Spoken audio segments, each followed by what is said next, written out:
আসসালামু আলাইকুম রহমতুল্লাহি বারকাতু।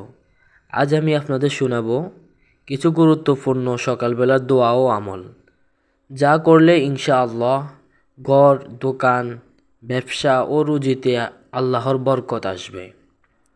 ১ নাম্বার, ঘুম থেকে ওঠার দোয়া। আলহামদুলিল্লাহিল্লাযী আহইয়ানা বা'দামা আমাতানা ওয়া ইলাইহিন নুশুর। এই দোয়া পরে দিন শুরু করুন, এতে আল্লাহর শুকর আদায় হয়। ২ নাম্বার, সকালবেলার গুরুত্বপূর্ণ জিকির।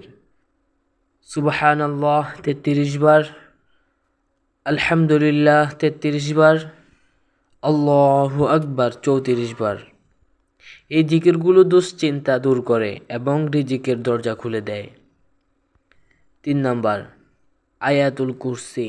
আল্লাহু লা ইলাহা ইল্লা হুয়াল হাইয়ুল কাইয়্যুম لا تأخذه سنة ولا نوم له ما في السماوات وما في الأرض من ذا الذي يشفع عنده إلا بإذنه يعلم ما بين أيديهم وما خلفهم ولا يحيطون بشيء من علمه إلا بما شاء وسع كرسيه السماوات والأرض ولا يؤوده حفظهما ওয়াহুয়াল আলিয়্যুল আযীম।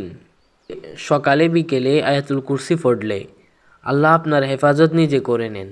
৪ নাম্বার, রুজি ও ব্যবসার বরকতের দোয়া। আল্লাহুম্মা ইন্নী আসআলুকা রিজকান তাইয়্যিবা ওয়া আমালান মুতাকাব্বিলা। হে আল্লাহ, আমাকে হালাল রুজি এবং কবুলযোগ্য আমল দান করুন। যদি প্রতিদিন নিয়মিত এসব দোয়া পড়েন, আল্লাহ তাআলা ইনশাআল্লাহ আপনার জীবনে রিজিক, স্বাস্থ্য, শান্তি এবং ব্যবসায় বরকত দান করবেন। আল্লাহ আমাদের সবাইকে দোয়া ও জিকিরের আমল করার তৌফিক দান করুন। আমিন।